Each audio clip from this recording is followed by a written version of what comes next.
because you are horsey people, but you're not those mad horsey people that you get.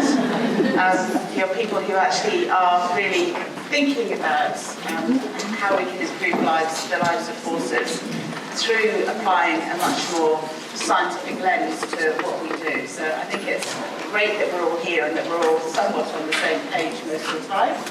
And that we've got a fantastic programme of talks today and a great organising committee who've really kept us to time, and it might go horribly wrong from here on in. Oh, no, it's not. Nick's with us now. Would you like to wave to the crowd, Nick, just to make sure that we know you're with us and you can hear me? No? No, we've lost them already. I know this is going to be a great morning. But don't worry, I've told everybody that I've got a song and dance routine. I've got a song and dance routine, Nick, ready, just in case it all goes horribly wrong. So if you want to see the song and dance routine, then make it go horribly wrong. And then I'll put a few volunteers up here. That's a challenge. Oh, yeah. So can we just test your sound, please, just to make sure that everybody can hear you before I introduce you. So would you like to say hello to me? Right. Oh,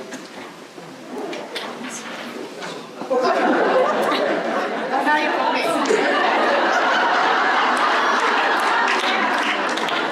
Is it ready now?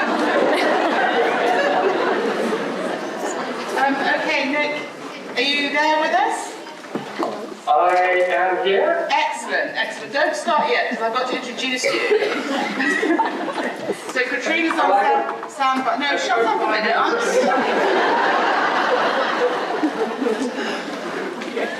Right, first of all, let's just test your sound. So if you could just say hello to me.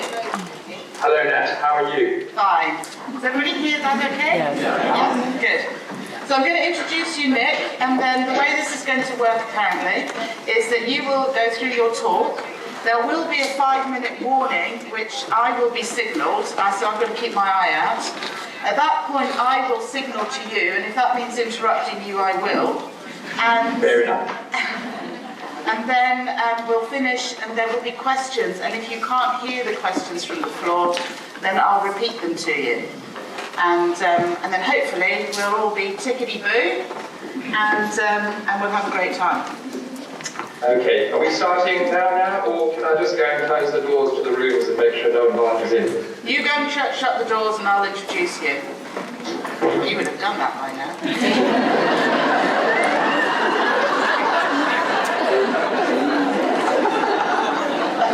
Okay, so this, as you can see, is Dr. Nick de Brauwere, and he is a graduate from a vet school in South Africa. He has been working at Red Wings Horse Sanctuary in the UK in various positions, but he's now head of welfare and behaviour and closing the doors. And he's also the chair, and has been for some time, of the UK National Equine Welfare Council that brings together most of the equine welfare organisations in the UK, which is fantastic because they get on the same page as each other and produce some really good guidelines and things. So those of you who are interested should try and catch up with Nick at some other point, not now because he's not here.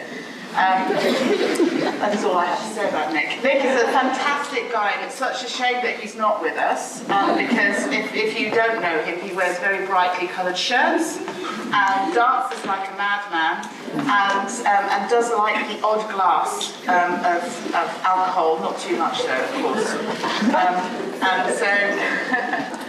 And so it's a shame that he's not here. I gather he's not here because he has a criminal record, and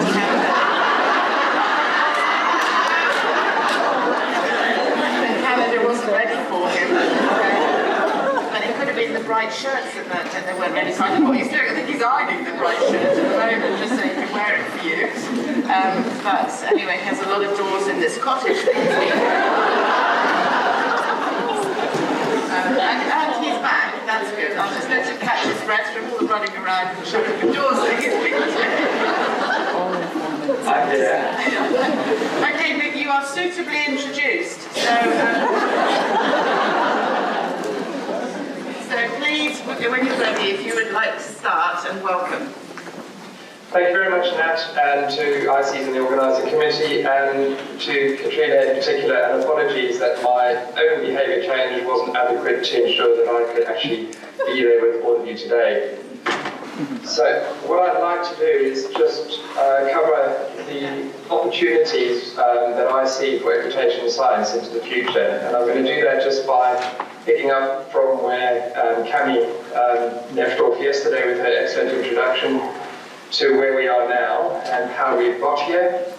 I'd like to talk a little bit about making an impact so that we can achieve the lasting change we're all aspiring to. And to do that, I want to just have a bit of a refresh about what we mean about welfare, and then talk through some of the concepts around human behaviour change, the barriers to change, and hopefully end with an optimistic note of the perfect future.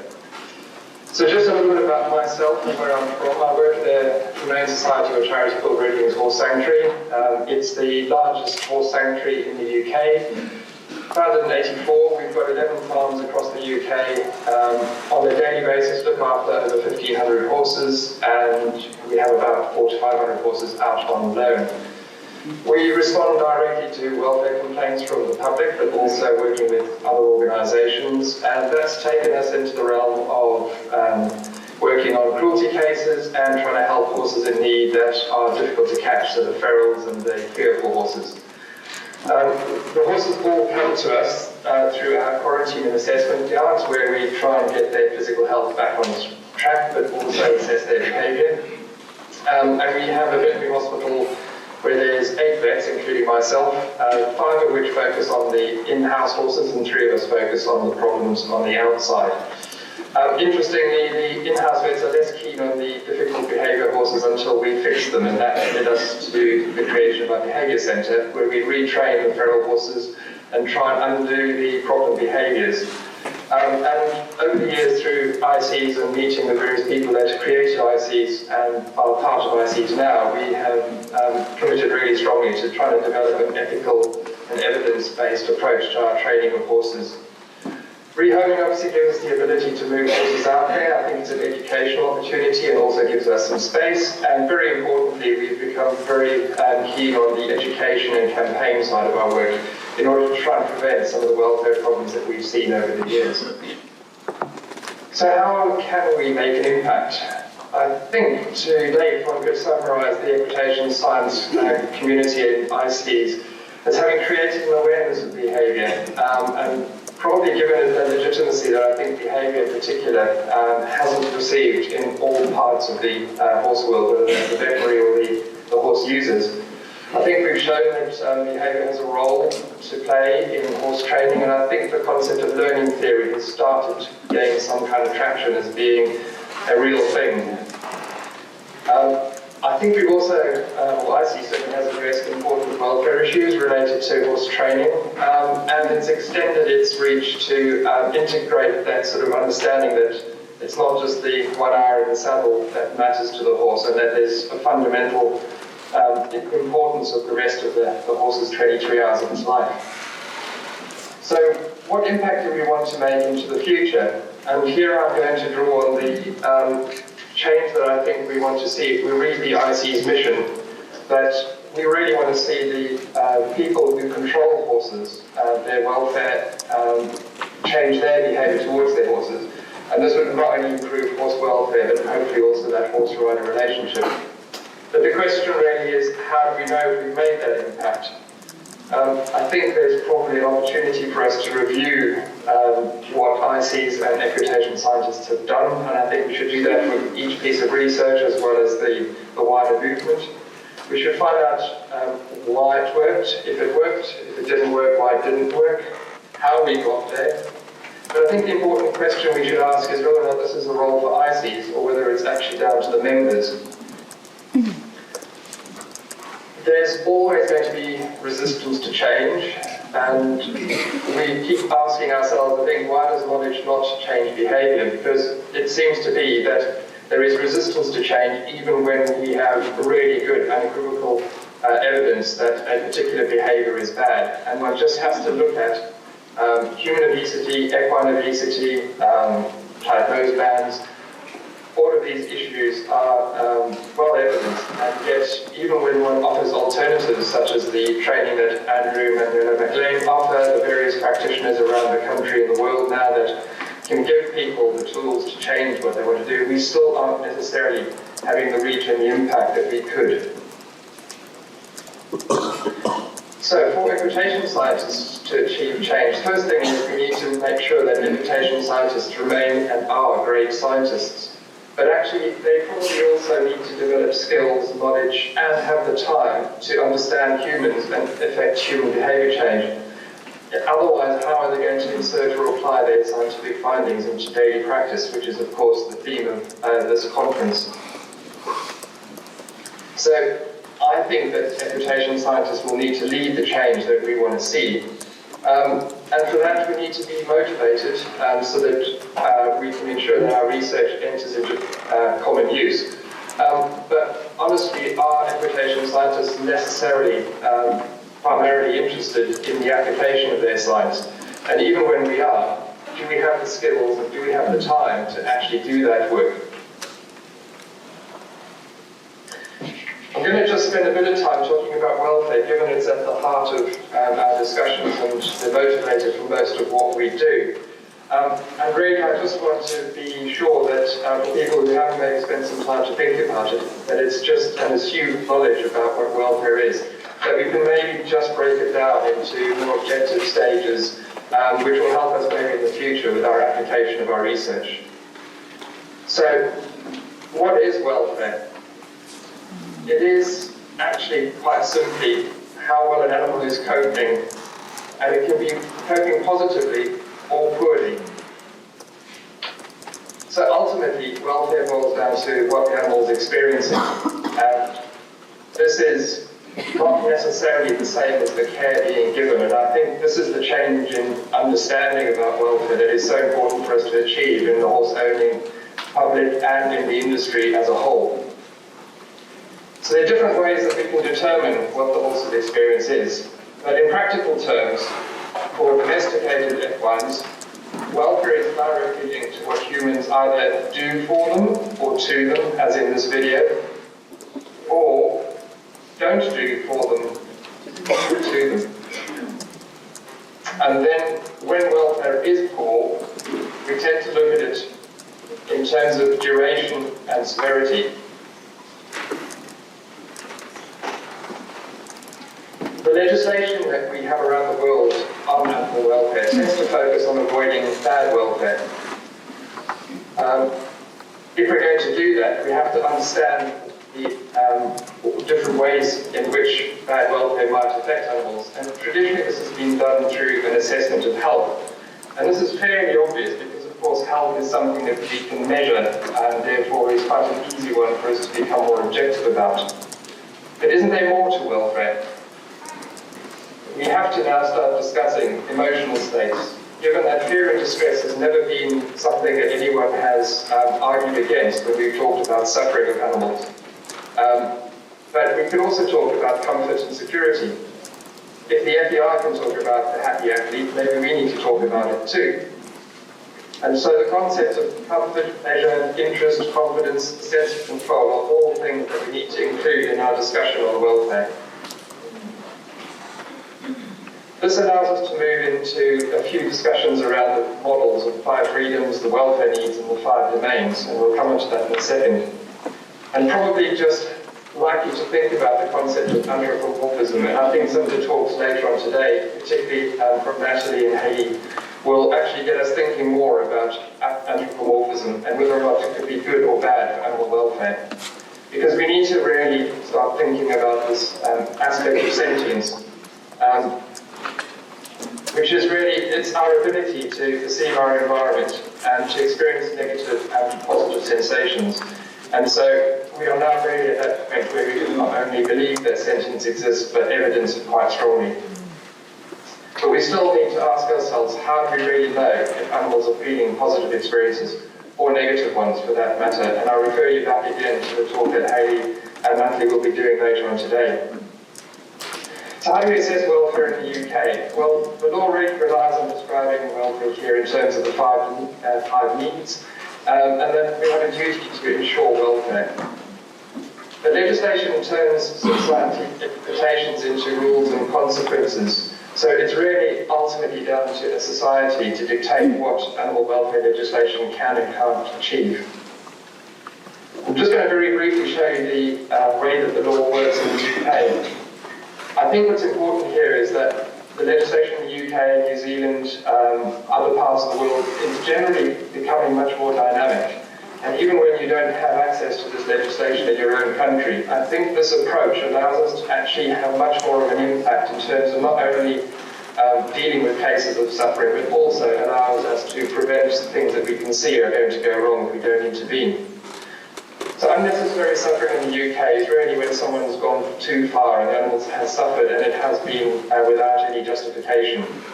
But we also talk about the potential for animals to suffer if things do not change or improve. Under unnecessary suffering, you normally have the actions that follow directly, which is that we seize the animals, remove them, and prosecute. And the prosecution is taken forward either by police or local authorities or by the RSPCA. But the point is, it's ultimately the courts that make the decision on whether somebody is guilty or not of having committed an offence. And even when they are found guilty, it's possible that the sentencing and the sanctions may not have a huge impact on human behaviour. And we've even seen situations where horses are returned to the perpetrator after a guilty verdict. Only, however, about 1% of all the complaints that come to the RSPCA in 2016 ended up at the seizure and prosecution stage. And so, of the complaints that came into the RSPCA, about half of them ended up needing investigating, and the vast majority that responded to people being given advice or being put under some kind of pressure, whether that's a warning notice or a threat of further action, which allowed most of these situations to actually be resolved.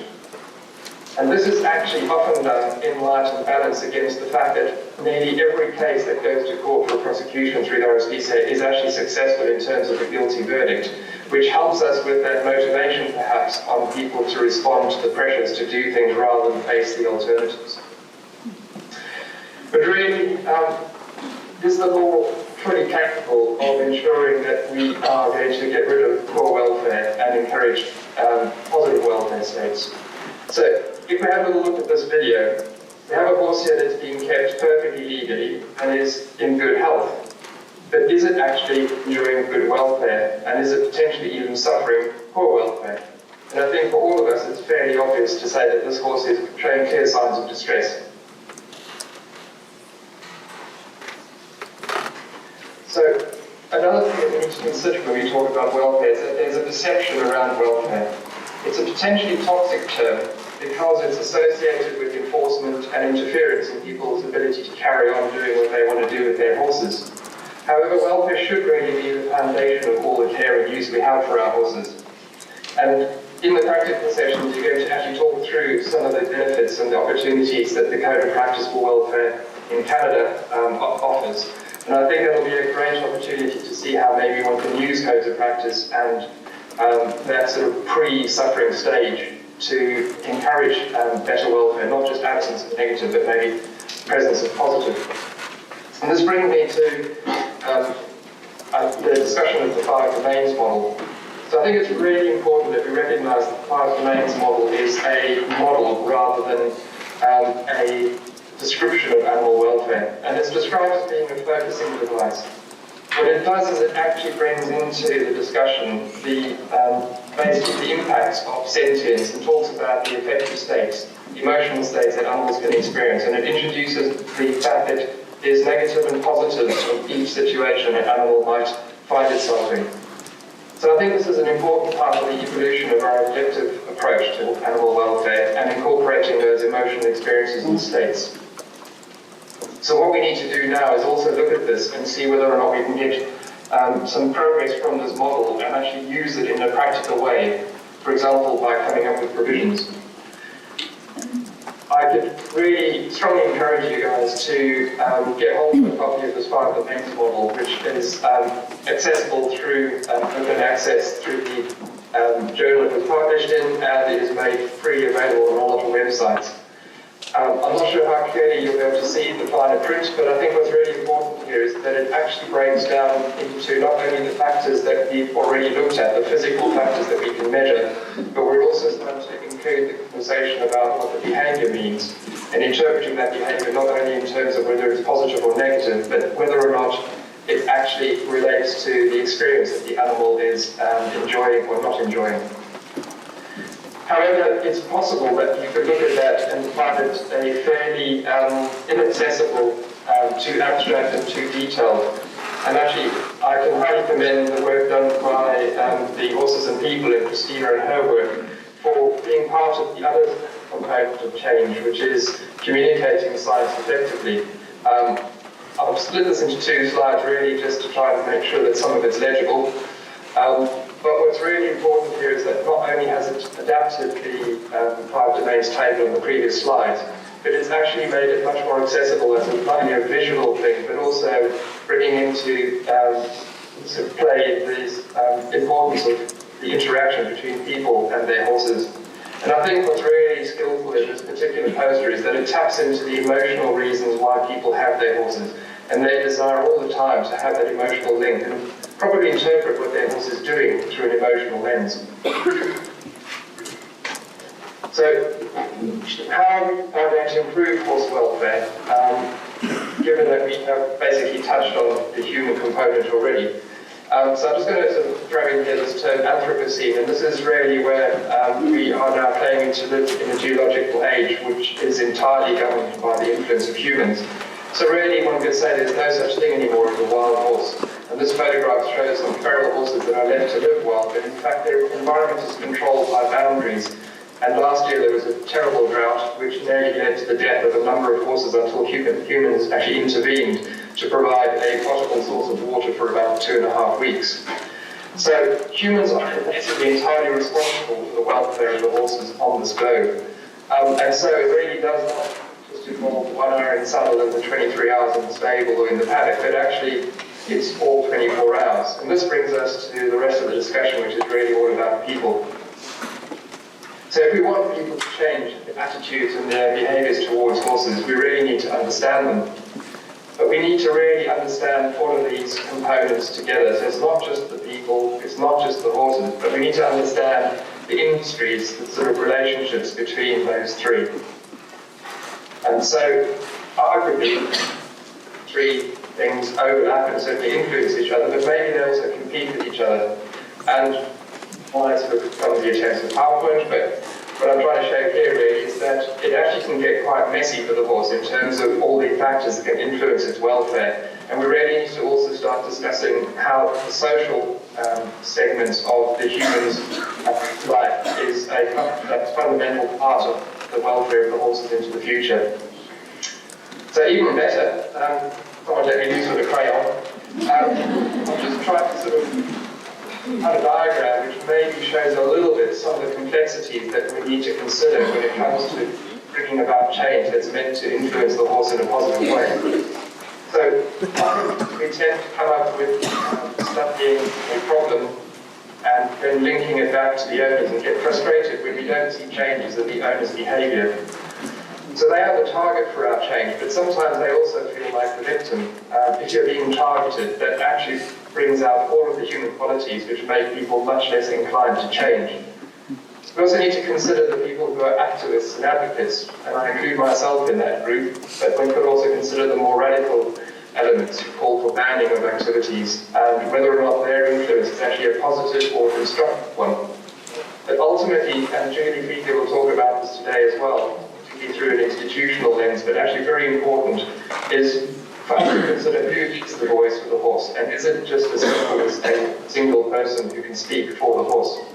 I think what we really need to start doing is considering how we can research not just the problem that we've identified, but actually getting a better understanding of whether or not there is a problem, or as Kathy said yesterday, whether there's a perception that there's a problem in the first place. And that can lead us to do further research into both of these components or alongside each other so that we can find solutions. And then we need to engage stakeholders to achieve those solutions being put into practice to ultimately have the owners change their behaviour. And ultimately, I think all the time we need to keep coming back to this thing of where is the perception of the problem and who agrees that we have a problem in the first place.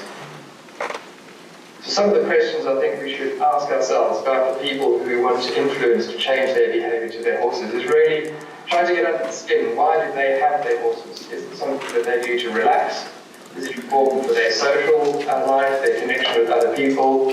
Is it a status thing? Is it how they make their income, their livelihood? And importantly, is welfare one of their values? And if it is, how do they frame it? How do they describe what they see as the welfare of their horse? So if we're going to ask people to change, we need to be mindful that we're probably going to be challenging their identity, which is linked into money, financial security, income derived from their activities, their view in society, their status and prestige, their awareness or not, and this I think is important to talk about not just individuals here but also organisations, whether it's the FEI or a governing body in a country or even governments themselves, to understand what the public perceptions are of their activities. And then to understand that if we are going to question those activities, that we are effectively threatening them, and that gives people the feeling of loss and the fear of change. And perhaps one of the most dangerous things we can do is to be a direct threat to people's beliefs and values, either directly or indirectly through challenging their practices. So further challenges to change, and this is where I'm going to find myself a little bit at a loss because I'm certainly no expert on human behaviour and psychology. But I think we need to really understand the challenges from a human psychology point of view. So when we talk about cognitive bias, we're talking here about that sort of difficulty for people to sort of apply their beliefs, their values and their behaviours in a sense that's linked to evidence and fact. And people will, for example, there's a whole bunch of different cognitive biases, one of which is confirmation bias, where we tend to seek out the information that will confirm what we believe, and even where belief bias, where effectively we will tend to look at something and evidence and judge the evidence whether or not it actually, the findings of that evidence support our belief or don't. And when we challenge people, they experience what we describe as cognitive dissonance, which is a really uncomfortable feeling of being confronted with evidence that challenges your beliefs. And generally what happens in those situations is that people withdraw deeper into their beliefs. If you add into that the Dunning-Kruger effect, which in a sense says that the more experience they have, the more you are mindful of the fact that you don't know everything. So often people are the most confident, and so actually challenging people at that stage can be very difficult. However, if we're just going to rely on that, we're going to struggle to achieve any change. And I think if we look at people who are very positive about horse welfare, and recently I saw some quotes in relation to things happening on the internet in relation to rule changes, challenges to the FEI's approach to endurance, all of these things, you see that the people who are actually in favour of improving horse welfare go through the same stages of challenges to change and also run on their beliefs. They can convert to a guru, so instead of believing somebody who gets things wrong, will believe somebody who gets things right, but will not actually have that opportunity to be critical about what they're doing. And we really need to be constantly mindful of the fact that our personal experiences and observations, as well as social pressures, put a lot more influence on how people behave in future. And I think one of the things that I'm finding I'm saying quite a lot to people is that correlation doesn't equal causation, whether we talk about turmeric or strangles. So, HBC, what is it, human behaviour change? Well, actually, there's been a lot of work done on trying to understand humans and their behaviour for all sorts of reasons, to improve education, standards of education, to tackle human health problems. And I think what we need to try and understand is that there's a whole range of things out there, and if you just start Googling human behaviour change, you can get overwhelmed with things that will take you down all sorts of tunnels, fascinating tunnels and really exciting stuff. But actually, we need to sort of come back to the basics of what is the theory behind changing people's behaviours, and we'll touch briefly on the COM-B and trans-theoretical models, and then talk about approaches, whether that's the Human Behaviour Change for Animals Foundation, the Behavioural Insights team, a project called Reset in Europe, and to understand maybe things like social marketing, where people like TAP and French have written and offered really good presentations online about how marketing can be used for social good. And I just pointed to these two folks here about, I think, what often motivates people who want to bring about human behaviour change for societal improvements. The first one I think was Confucius who said it, so it's been around for a while. And it really involves the whole concept of engaging with the people who want to influence rather than just talking at them.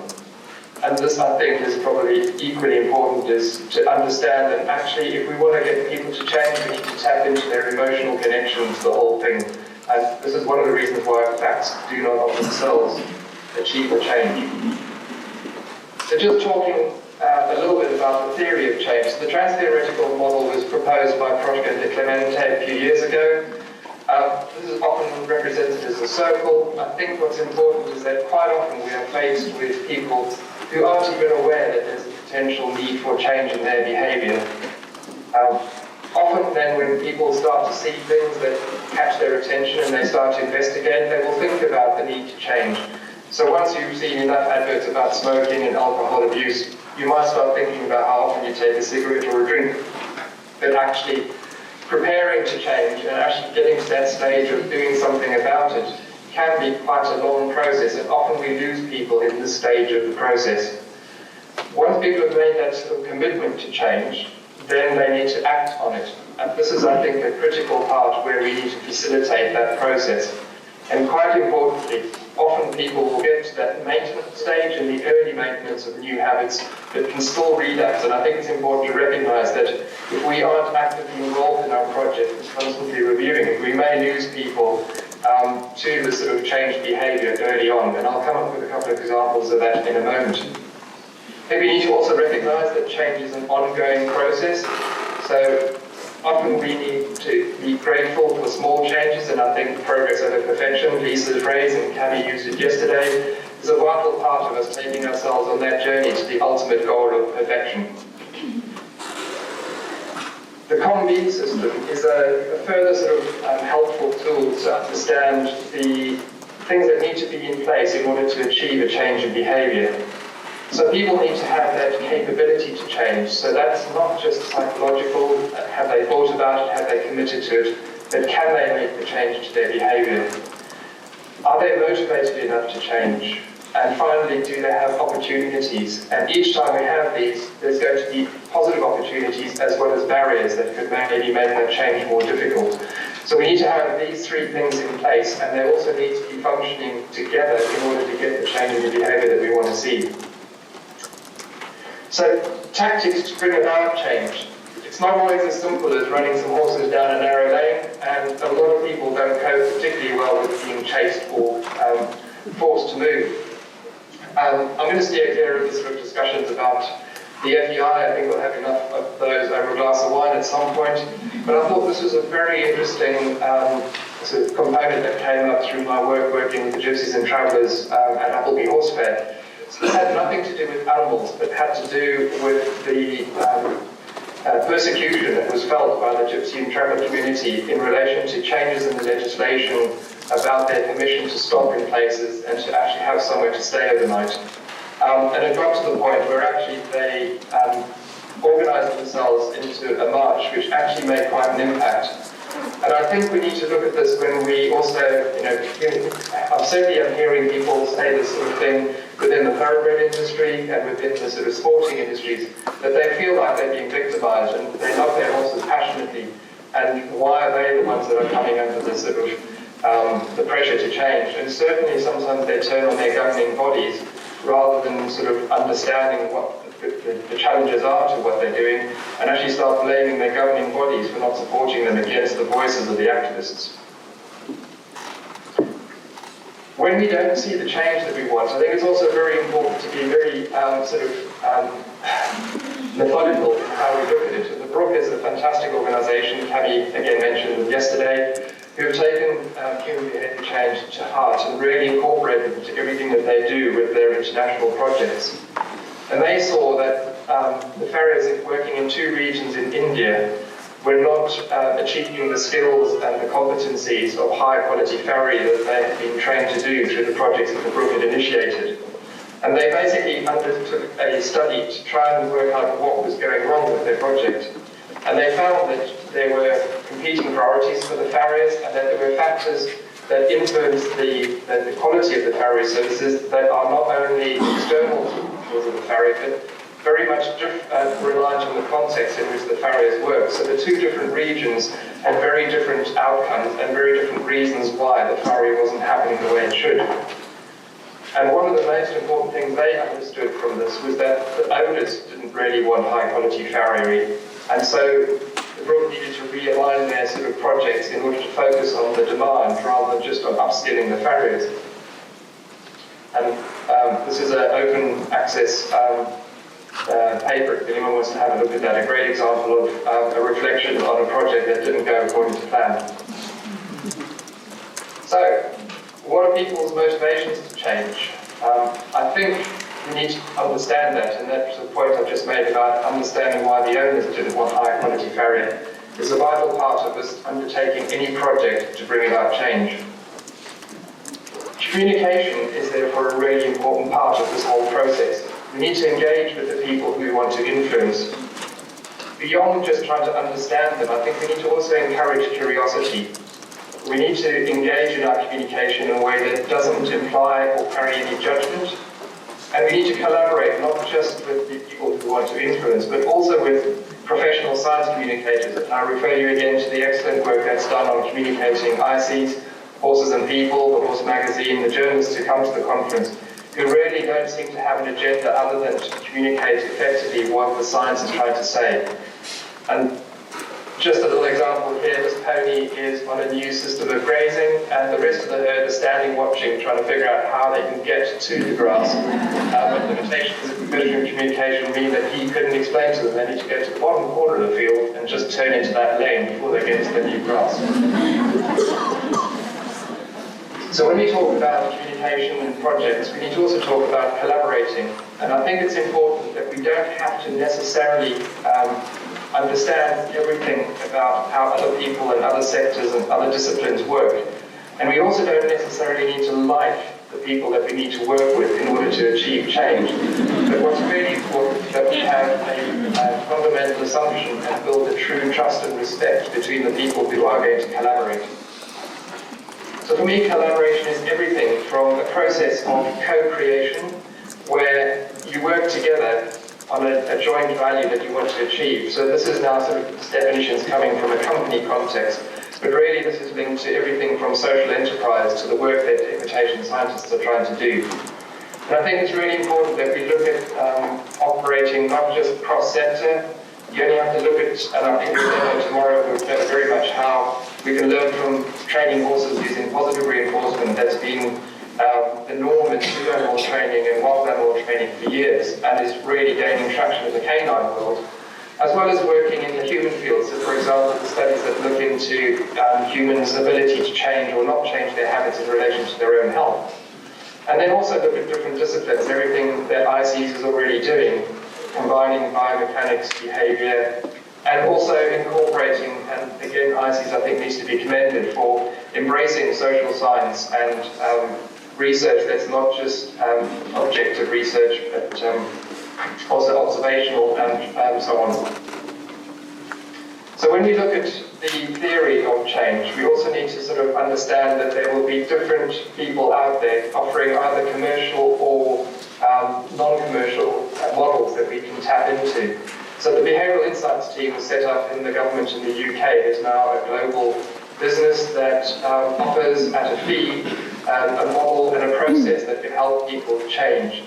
And they really should be somebody you should at least go look at their free resources, because it does really adequately illustrate how they use the nudge theory of change to increase positive behaviours they're seeking to achieve and decreasing positive negative behaviours they're trying to avoid. But also, there was a project, and if you try and Google reset, it just doesn't come up. It's a very small project in terms of global reach. But this is again taking the theory behind people's ability to change and turning it into a model. This was focused specifically on trying to improve the use of antibiotics in dairy cows in Holland and other parts of Europe. And it was really focused not only on farmers to reduce the unnecessary use of antibiotics, but also on the veterinarians who are prescribing it. And it understood that it was really important to combine everything from rules of enforcement, so the threat of punishment, offering people knowledge, but also tapping into the fact that their inclination to change is more likely to come from an emotional point, as well as perhaps providing positive reinforcement of economic opportunities as well as disincentives, and then making sure that they have that facilitation. And I think this is an area where we need to keep discussing is what is our role as facilitators? And if we aren't the right people to facilitate the change, we need to tap into and cooperate and collaborate with people who are skilled facilitators. And I'm just going to offer to you here a group who is set up specifically, and we learned about them in Brauwere in 2017, who have all worked in the sphere of human behaviour change, predominantly from the animal welfare and the global animal welfare sector. And they now offer a range of education and training for us to get upskilled in human behaviour change projects, but will also help us design and take projects forward. So just very briefly, looking at the Behavioural Insights team. This is just a sort of extract of some of the information that they make available to people that are interested in engaging with their services. So I think they already understand the fact that getting people to change their behaviour is not the same as changing their intentions, beliefs or attitudes. They often aren't going to succeed in doing that, and this is very important when you're addressing and focusing adults. The other thing that I think that is important to sort of look at this is that they actually work in a very systematic way. So they start very much at the beginning on understanding what is the outcome their client wants to achieve. And quite often they work with governments who want to improve response to fines, increase in providing information to the census, that sort of thing. And then they work very hard to understand the context in which this change, this outcome is being desired. And ultimately they now design an intervention after doing a range of research using that EAST framework. And I'm just going to pick back to that because I think the sort of fundamentals of their project is that they look at all of their interventions to make sure that they are easy for the target person to do, they're attractive for them to do, they have a social benefit, and that the intervention is timed at that moment where it's most likely to succeed. And ultimately they are very focused on testing and adapting according to what they find out from perhaps pilot studies and certainly ongoing monitoring of their projects. So where does equitation science fit into this behaviour change for animals that we want to see? Well, as we said earlier, all horses are basically influenced by the humans on this planet. But given that most people will keep horses for the purpose of riding them and using them in some way, I think it's really important that we do use this term equitation science rather than just equine science.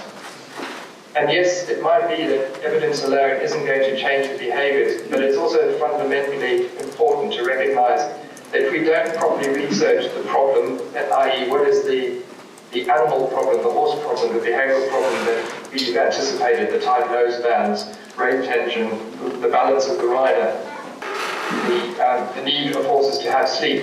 If we don't actually properly investigate those, if we don't understand the impact they have on horse welfare, we can't really then demonstrate and support the change that we want to see. I think it's also really important that we maintain the integrity of the science.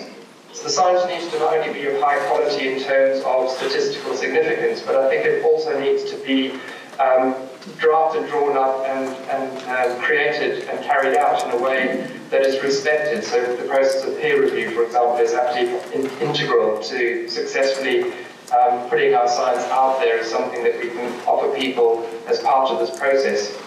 I think it's also really important, and this is a really difficult thing when you put your life's work into a research project, that if the results don't give you that result that you wanted, that you're hoping for, that we need to be honest about the interpretation of our findings, the discussions, and actually make that science useful to other people to come and work on rather than trying to put forward.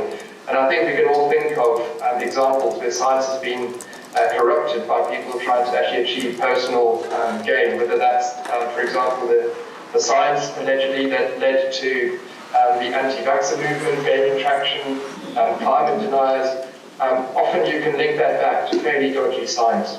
And I think it's really important, and we touched on this earlier, that we communicate our science honestly we need to make it accessible to the people. We need to try and make sure that our science is understood by the audience that we're trying to influence, but it doesn't need to lose that integrity and honesty.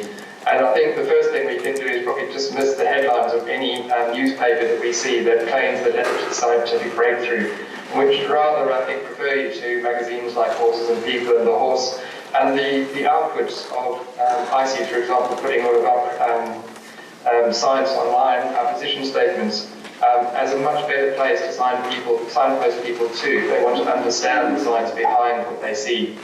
And ultimately, if the science has good integrity, then it has every opportunity of being applied, but we also need to again go back to that concept of collaboration, working with people.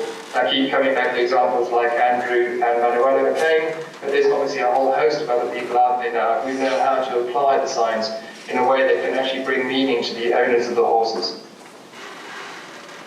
So just going to very briefly then touch on a couple of projects that will show not only the successes that we can hopefully achieve, but also some of the challenges. So Red Wings embarked on a principle of trying to ensure that the experience of every one of the 15 to 1600 horses under our care would have similar experiences when they are handled by any one of our staff across the whole organisation. And in order to do that, we felt that we needed to apply learning theory and come up with methods of training our staff to train the horses and to handle the horses so that we could ensure that that consistency would happen across the organisation. So we not only have an induction where people join the organisation, we explain to them the concepts behind why we do what we do, and give them some examples. So we say to them, look, this is why we put head collars on in a certain way, and here's a couple of different ways that we ask you to do it. This is why we lead horses in a certain way, and this is how you can do it. So we try and make it as easy as possible. We also then want our young horses that come into the sanctuary, the ones that are born in the sanctuary, to have a good foundation in life. So we came up with the Red Wings horse training program. In 2016, we trained 32 members of staff that identified themselves as having an interest in doing this work. And in 2017, we added another 13 people to that and gave a refresher course to 17 people. And in 2018, we brought 14 new people on, and we gave another 22 people refresher training. And this was primarily on not only making our horses safe to handle and giving them a positive experience in terms of their handling when they had to be wormed or have their feet trimmed, but also to prepare them for the ground, in other words, to do the groundwork, the in-hand training, so that those horses that could potentially go forward for under saddle work would have had the best possible start. But the project hasn't quite gone as swimmingly as we hoped. So our teams that have come on these courses and the people across the organisation, from the feedback we get from internal seminars, are fully enthused and engaged in this process and this project. However, what we found is when we watch how these people handle and train horses after they've had their initial training, their confidence after the training tends to wane, and their ability seems to struggle a bit. As a result of that, their confidence drops, and we've got a system of mentoring in place in order to support these guys when they are doing their training. But one of the big challenges we've got is that generally our colleagues are under pressure to do the basic husbandry, and the time that they've had to practice hasn't been given to them as often as we've needed to. And we've had two negative experiences for consequences of that. The first one is that actually we haven't had as many horses trained the way we want, so we haven't had that progression of horses being ready to go to rehoming, and horses that are coping more happily with having their feet trimmed, for example. But we've also sensed and seen a real sense of frustration in the people that we've trained, because they know that they should do better. They are aware now of the difference that they could make, but they don't know how to get there. And so part of our internal project is to actually review that and come up with different ways, which would include probably providing a simpler training structure maybe, or maybe changing the focus on getting the guys to really look at the impact of their training on the horses rather than diligently following all of the steps. Whilst I say that, we have actually seen really good progress in a number of our colleagues, and in general also having a better time as a result of this project, but it certainly hasn't gone as fast and as thoroughly as we would like it to. So a different project, but one that I just wanted to touch on. It's focused on health, but this project was started from the very outset using a commitment to the principles of human behaviour change. My team, my colleagues Andy and Helen in the team next door, basically started this process very much after having undertaken some human behaviour change training.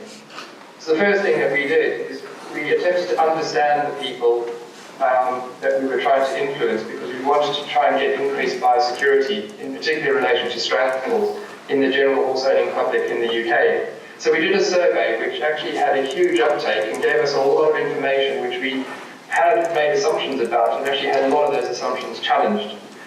One of them was the fact that as a welfare organisation we had limited opportunities to influence owners in comparison, for example, with their vets. We all know the joke that people tend now to go to Dr. Google rather than call their vet when their horse is sick. But actually people reliably told us that they trusted their vet on strangles far more than any other source of information.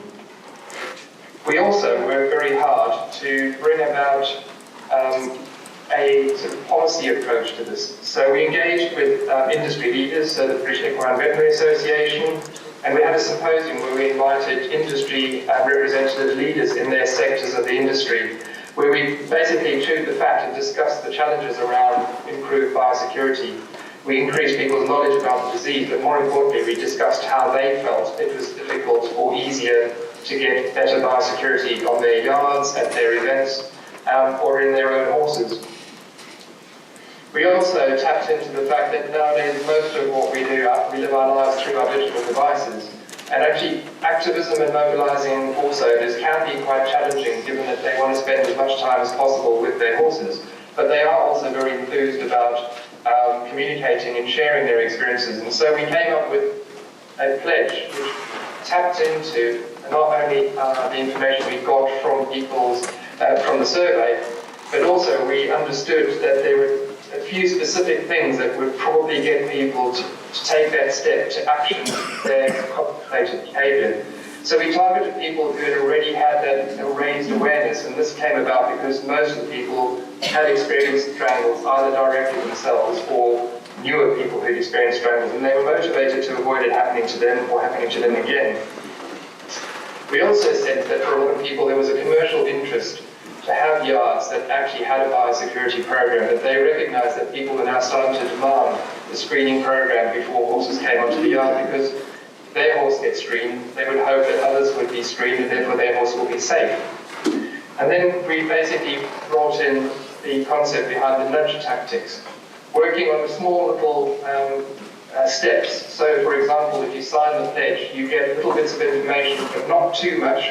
And we give people little tips of ideas they can do, which help them to progressively change their behaviour and influence the behaviour of the people around them in the yards. And to date we've had, I think, well over 400 people who've signed the pledge. I think we now have 135 yards where people have committed to improve biosecurity on their yard, and we now map those so that people can know where to bring their horse if they want to go to a yard with higher biosecurity. And then finally, I'm just going to touch on a project which I think is really important. Those of you who came to Brauwere in 2017 will have seen me refer to the Best in Show project that Andy brought about. So in the time since then, what Andy and her team have realised is that actually we need to move towards much more of a relational approach between us and the people we want to influence. If we're going to facilitate learning, we need to get open communication, because what we have to do is establish or repair trust between the welfare organisations and the travelling community. We basically incorporated a collaborative model where the learners, the people we want to influence, are actually the active participants. And so we now do videos where, rather than us being recorded, talking through things that affect the travelling community at Appleby Horse Fair, we actually have them do the talking for us. And this is unscripted, and this is actually led by them, usually with them coming to us saying, I've seen what you're doing. For example, Martina never knew that the RSVCA got up very early every morning, put on wetsuits and actually dived into the river to clear dangerous debris that could injure horses later on in the day. So I'm just going to play this video for you, and I hope that you'll see that this is not only a human behaviour change tool, but actually relates to learning theory and behaviour of horses.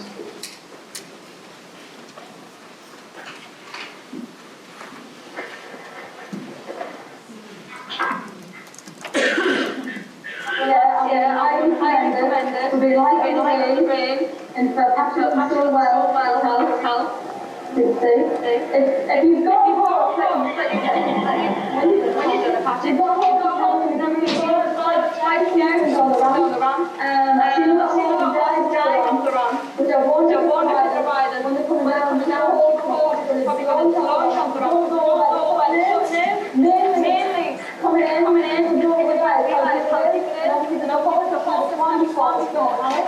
It's always introducing on a lead road, encouraging the boy ride. When you go around, it's quite shallow. There's a lot of level. When you get in, as soon as you stand on, it drops down a lot. There's one rock a lot of horses climb onto, and when they drop off, there's no footing there at all. So the horses go under in the panic, and the riders will pull on them out, and they'll end up coming back on the sun. That's when you start to get trouble. You're better off getting off and leading it through so it knows what the footing is. Since the past 5 years, it's been a lot safer since RSPCA been here. They come in before the fair, they take out all the rubbish, all the stuff that is harmful to horses, which is handy because there's a lot of people come in and they don't realise. But this is when I've got his boots on to protect his legs. So my top 3 things of staying careful in the river will be coming down the ramp, take it easy, so you can watch out where the footing is for the rocks and what have you. A lot of horses will cut the legs. It's best not to have the boot is. A lot of riders should be forceful for the horse. I've seen a lot of riders when the horse has put the head down, they're pulling the horse's head back up, and all the horse is doing is trying to look or even maybe have a drink because it's very hot. But once you get in, as long as you're on a horse that knows what it's doing, it's fine.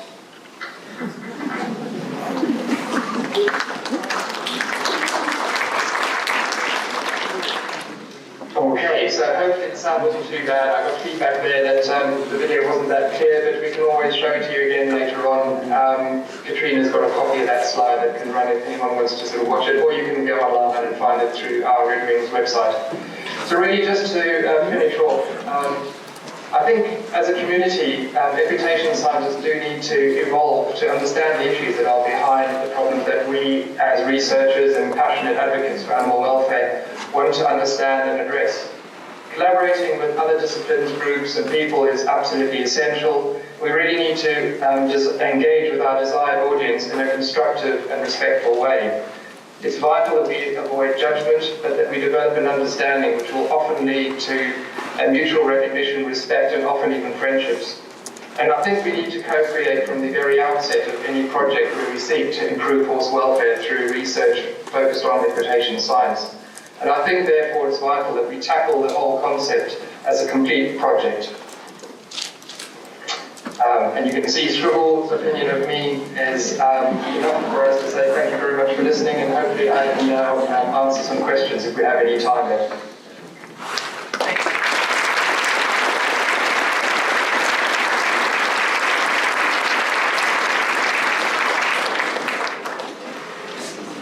Great, thank you very much indeed, Nick. Beautifully kept time, everything worked. And thank you, Katrina, as well, for making that happen. So we've certainly got some time for questions. So if you'd like to raise your hands, if you could say who you are, where you're from, and then a microphone will find you. Please speak clearly into the microphone because we are trying to live stream this for people who can't be with us. So, that's the microphone. Right, so I've got one over here. Jan Ladevik, Denmark. Hello, Nick. Too bad you're not here. The beer tastes better when you're around. Can I just check you can hear that? Nick, can you hear Jan? No, I think if you could repeat it would be better. I can sort of hear it, but not that well at the moment. Okay. This is Jan Ladevik. Yeah. In connection, you mentioned in connection with behavior change that it's important to define the goal you're aiming for. I learned many years ago in the behavior clinic that you start out first defining your point A, that's where you're at. What's the problem exactly? Is it the horse that is afraid of motorcycles, or is it actually the owner who is afraid that the horse will be afraid of the motorcycle? You have to define that as clearly as possible. the next step is that you have to define the goal. What are you aiming for? Do you want to reach the goal where the horse is no longer afraid of the motorcycle? Or shouldn't you aim a little bit higher and make the horse even love the sound of motorcycles? Once you have point A, the starting point, and B, the goal, then it's much, much easier to plan the way between or from A to B. Thank you. Thank you, Jan. So I think Jan was really not so much asking a question as leading you into perhaps just talking a little bit more about when you're trying to change behaviour, and this is from Jan's experience, particularly working with problem pets in a behaviour clinic setting. And horses. In that situation, what he was saying is that first of all you have to define what the problem is, which means I suspect taking quite a lot of behavioural history and trying to understand the world from the client's point of view, what they see as the problem, and then what the goal is going to be, and that's got to be an agreed goal. And that has to be very clear in order for a plan then to be put in place that might actually deal with the problem.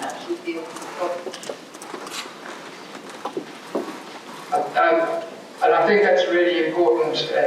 Can you just not if you can hear me, because I'm unmuting the microphone to try and reduce feedback. But I think when we've seen some of the criticism in the past at ISES demo days, where maybe the horses have been under a certain amount of stress, that one of the important points that is easily missed is that if we're going to get people to engage with us as practitioners of learning theory and equitation science, that they need to go away feeling that they've got something out of it. So yes, we need to understand what their ambition is, what their goal is. And then I think we need to work towards giving them a bit of a win, and then take them on a journey where their goal and our goal for the horse ends up being the same.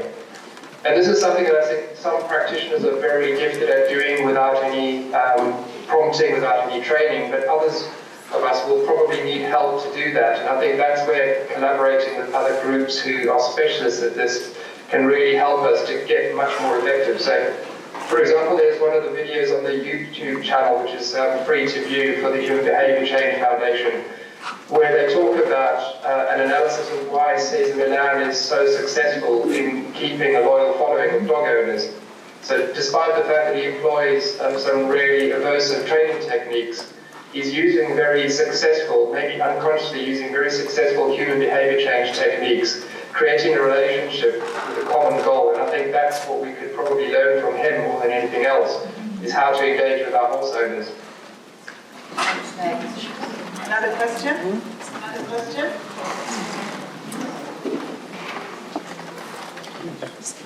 Mark. We've got two of me in the room at the moment.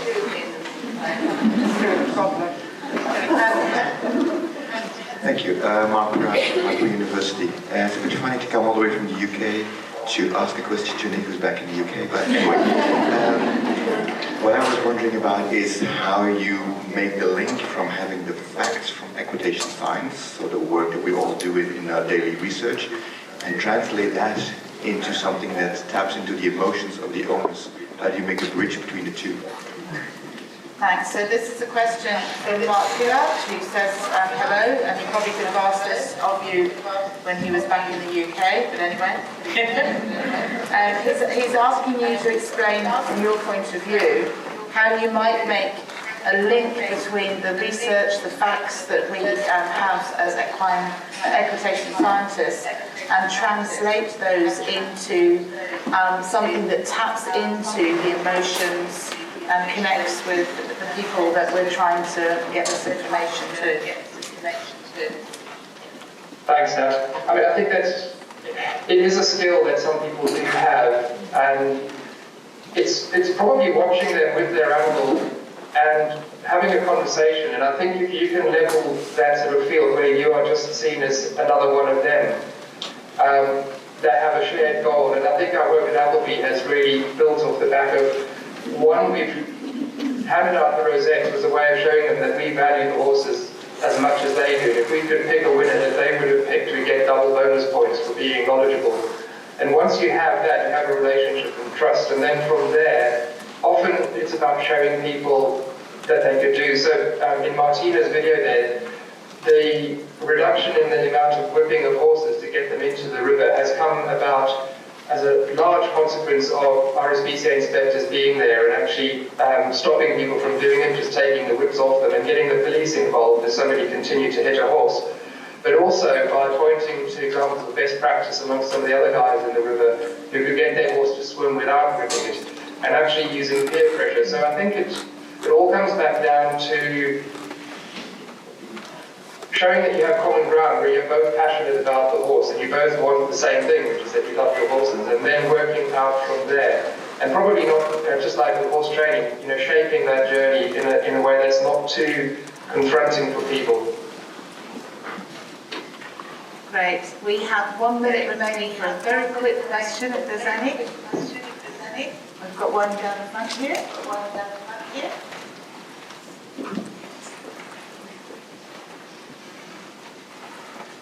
So Lena from the University of Guelph. I just wondered, going back What's your name? to Lena from Guelph. Yep. And my question is, with court cases, can you comment on what the average time that they would take to prosecute an individual? And then if he has any thoughts on what that length of time is in proportion to the animal's life, and is that always how could we maybe speed them up? I don't know. Nick, so this is a question from Elena, who's a veterinarian here at the University of Guelph. She gave a very good presentation yesterday of her. Well, she was chairing actually. She presented herself very well. She's interested very much in court cases and the average time taken within the UK for cases that are taken to court to actually come to court and for any prosecutions to be made, and what the impact might be then on those animals in terms of the time taken and how things could be speeded up. Yeah, it's certainly something we could discuss for an entire day. I think there's two things to be said. One, we've become more effective at making sure that we work in a way that the RSPCA and the police can use the information we provide in a way that the cases are more likely to succeed. That has meant that a good statement is often looked at by a defence lawyer and actually they tell their client that they haven't got a leg to stand on, because quite often the people who claim that they are not guilty are way beyond any kind of rational assessment of their responsibility to the horse. The easy wins happen in the field. We don't have to take the horses away from the people. The second is that I think we need to review how we engage with the judicial system, and I have a project that I'm sort of working on at the moment where it's not really for us or the RSPCA to tell the judges that they don't understand horse welfare and that they shouldn't listen to the defence team. It's actually up to the lawyers to engage in that. And there's actually a group in the UK that started up, which is a foundation where animal lawyers, lawyers that are interested in animal welfare are working together. And I think groups like that might actually help us to improve, because what we all want is justice. And I think if we have a case going to court, we don't want it to be a miscarriage of justice, but we also don't want the process to be an abusive process. And I think that's where engaging with the legal world to try and get their help in getting the judiciary to understand the evidence we're putting forward. And I think the 5 domains model might be a big leap forward for us, because judges understand emotions and affective states. And hopefully this leads nicely to the work you and Hayley will do this afternoon, because I think if we can evidence that horses have subjective negative experiences to a judge, I don't think we need to be there for more than a couple of hours. Great, thank you, Nick. So Nick, in appreciation of your wonderful talk and keeping us really interested, even though you're not here dancing around with your bright shirts on, we have decided, or the organisation here has decided, to donate to an amazing charity, the Brook Hospital for Animals, some money, and here is the certificate of donation I'm showing you now. And if you'd all like to put your hands together for Nick. Thank you.